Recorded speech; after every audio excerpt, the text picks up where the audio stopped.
More than 70% of Japan's population lives on just 2% of its land, packed into a narrow coastal strip between Tokyo, Nagoya, and Osaka.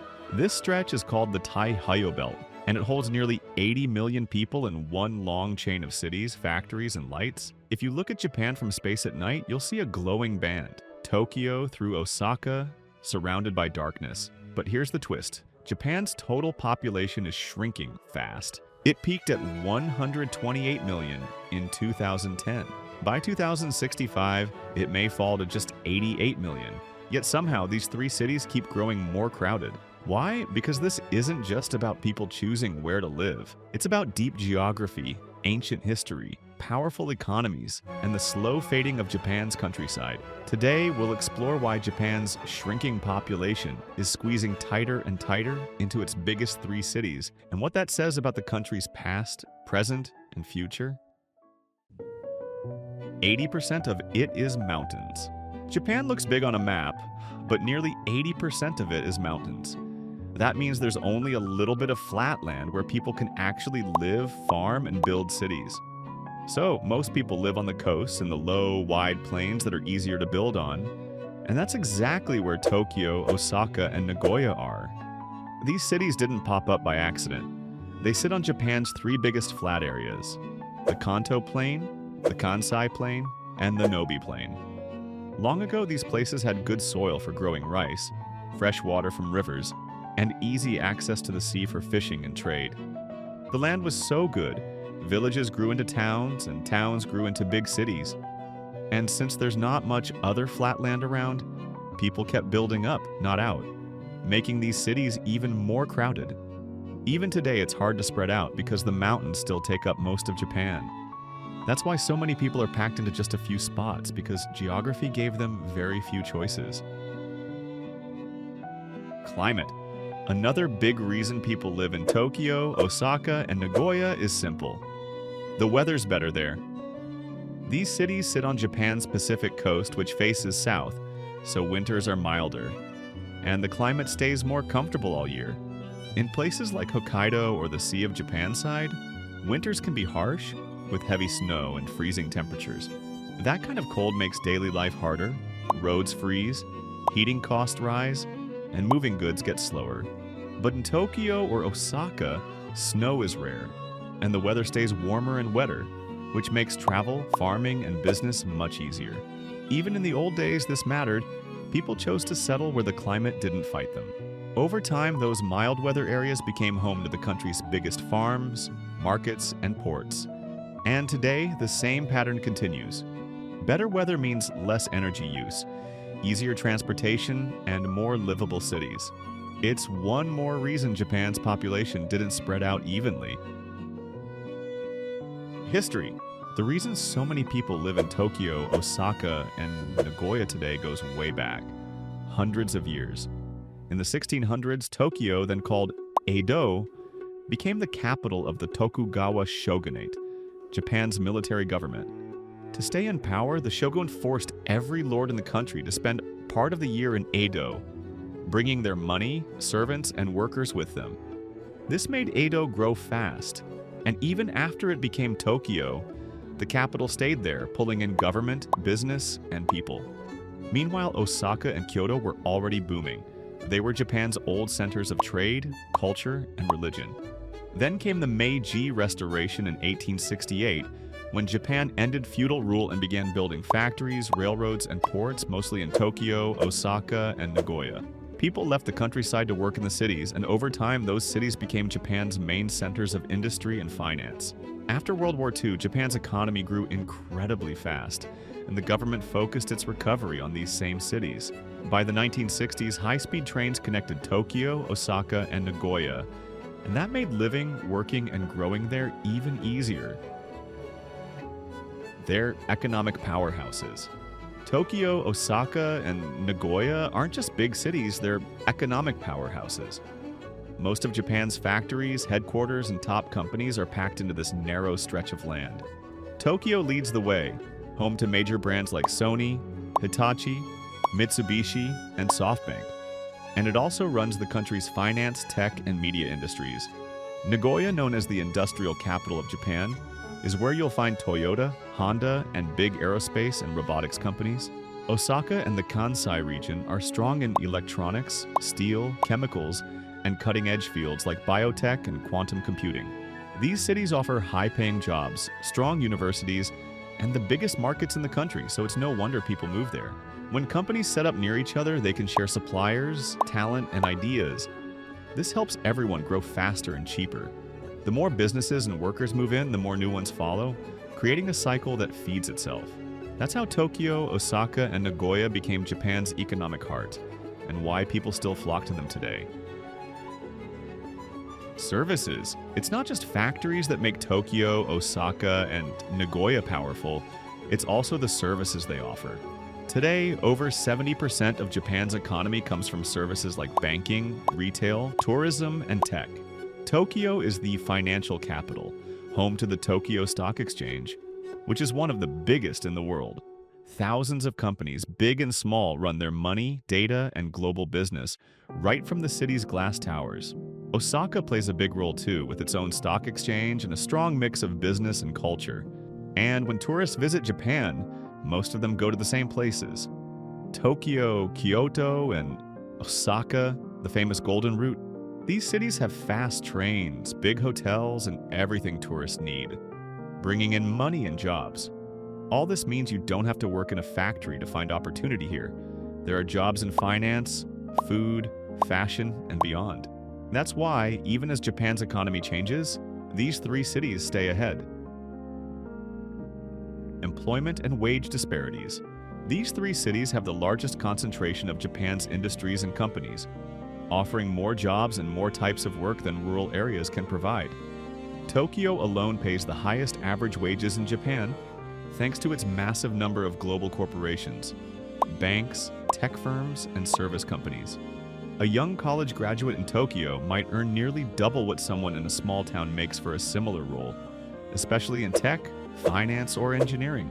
Even entry-level jobs in the city often come with better benefits, more stability, and a clear path to promotion. By comparison, in rural towns, companies are closing, populations are aging, and stable full-time work is becoming harder to find. That's why so many young people leave their hometowns after high school or college. They're chasing careers, not just jobs. This shift has created a powerful feedback loop. More workers attract more companies, and more companies offer more opportunity, pulling in even more people. In the end, the simple math of higher pay and more security is one of the strongest forces keeping Japan's population packed into just a few cities. Advanced transportation networks. The big three cities, Tokyo, Nagoya, and Osaka, are all connected by one of the fastest and most reliable train systems in the world. The Tokaido Shinkansen opened in 1964, cut the travel time between Tokyo and Osaka in half. Today, it's just about 2 hours and 15 minutes. That means people can live in one city and work in another, or live farther out in the suburbs and still have a short, smooth ride into the center. Inside each city, public transit is just as advanced. Tokyo's trains move millions of people every day, and they almost always run on time. Add to that wide expressways, international airports, and busy seaports, and you get a region that's built to connect everything and everyone. This powerful network makes life more convenient and keeps people tied into the job markets, schools, and culture of the big cities, even if they don't live right downtown. Japan's super efficient trains and roads didn't just move people faster, they helped build a population corridor that holds most of the country today. Public utilities. In these big cities, the water, gas, and electricity systems are some of the most advanced and reliable in the world. Take Tokyo, for example. Its water system serves over 13 million people and loses almost none to leaks. That's a world-class achievement. These cities also use smart technologies to manage everything underground, like pipes and wires, so repairs are quick and problems are rare. That means people living there don't have to worry as much about outages, shortages, or breakdowns. By comparison, many rural towns struggle with old, aging systems, and it can take longer to fix even small problems. That difference creates a big gap in how convenient and safe everyday life feels. When your home runs smoothly, you save time, money, and stress, and that comfort keeps people in the city, especially families and older folks. Education. Another reason so many people live in Tokyo, Osaka, and Nagoya is because this is where Japan's best schools are. These cities are home to top universities like the University of Tokyo, Osaka University, and Nagoya University, the best of the best. Young people from all over the country move here to study because these schools offer high-quality classes, research labs, and strong ties to big companies. That means students don't just get an education, they also build connections that help them land good jobs right after graduation. In fact, many students never leave after college. They find work, start families, and stay in the city. By contrast, rural areas often have fewer universities and fewer chances to study advanced subjects or meet major employers. Cultural, social, and lifestyle appeal. Cities like Tokyo, Osaka, and Nagoya offer the highest concentration of cultural and entertainment experiences in Japan. Tokyo has over 100 museums, thousands of restaurants, and districts like Shinjuku and Akihabara that combine nightlife, anime culture, and global retail. Osaka is known nationwide for its Kuidaore spirit. People travel there just to eat, from takoyaki to okonomiyaki, in a city packed with food alleys and open-air markets.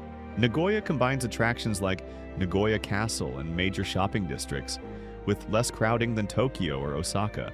These cities also host most of Japan's major festivals, concerts, theaters, and sporting events, drawing both locals and tourists. They are home to large international communities, making them easier places to live for foreigners and returnees compared to rural areas. This wide variety of accessible modern lifestyle services is not matched in smaller towns, where options are fewer and often closing down. For many Japanese, especially young people, urban living offers not just opportunity, but a fuller, more stimulating life, which keeps them in these cities for good. Healthcare. Another major reason people stay in cities like Tokyo, Osaka, and Nagoya is healthcare. These cities have more hospitals, more doctors, and better home care services, especially for the elderly. Tokyo, for example, has a dense network of home care support clinics that serve older adults where they live, reducing the need for long travel.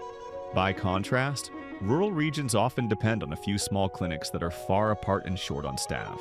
This is a big concern in a country like Japan, where nearly 1 in 3 people is over 65. Families want to live in places where medical help is close by, not just for emergencies, but for long-term care. Young couples often move to the city not just for work, but because they know their aging parents will get better care there too. That makes access to reliable, high-quality healthcare a strong reason people move to and stay in urban areas. Over time, this shift adds to the growing gap between city life and rural life. The quiet crisis in rural Japan. While big cities pull people in, Japan's rural areas are quietly pushing them out. Many countryside towns have lost so many people that nearly 40% of residents are over 65, and schools and shops are closing down. Jobs are disappearing, especially for young people, and the few that remain are often in farming or small local stores. With fewer workers and lower tax income, these areas struggle to maintain basic services, like hospitals, buses, or even grocery stores. Homes are often old and unheated, and many villages have no train station nearby, making daily life harder, especially for the elderly. Young people who want education, career options, or even just a dentist nearby often feel they have no choice but to leave. Even newcomers find it hard to settle in rural communities, which are tight-knit, traditional, and not always welcoming to outsiders. Urban planning. Japan's biggest cities didn't just grow randomly, they were carefully planned to handle millions of people in small spaces. With most of the land covered in mountains, cities like Tokyo, Osaka, and Nagoya had no choice but to build upward, packing apartments and offices into tall towers. These cities mix homes, shops, and train stations into tight, walkable areas, so people can live, work, and commute without needing a car. Instead of spreading out like some American cities, Japan's cities stretch along rail lines, forming long, narrow suburbs that keep everyone connected. Places like Saitama, Chiba, and Kanagawa aren't just nearby, they're part of Greater Tokyo, thanks to fast, frequent trains. This kind of smart planning helps Japan fit more people into small spaces without creating chaos. So in the end, why do so many people live in just 3 cities in Japan? Because everything, land, history, jobs, infrastructure, education, even healthcare, has been pulling people toward Tokyo, Osaka, and Nagoya for generations. Today, more than half of Japan's entire population lives in just these 3 metro areas. Tokyo alone is home to over 37 million people, making it the largest metropolitan area in the world. And while 40 of Japan's 47 prefectures are shrinking, these 3 cities keep growing, especially with young people moving in. They're not just population centers, they're power centers. And unless something big changes, this urban triangle will likely stay the heart of Japan's future too. Thanks so much for watching. If you found this video interesting, please give it a like, subscribe to the channel, and ring the bell so you don't miss the next one. See you in the next video.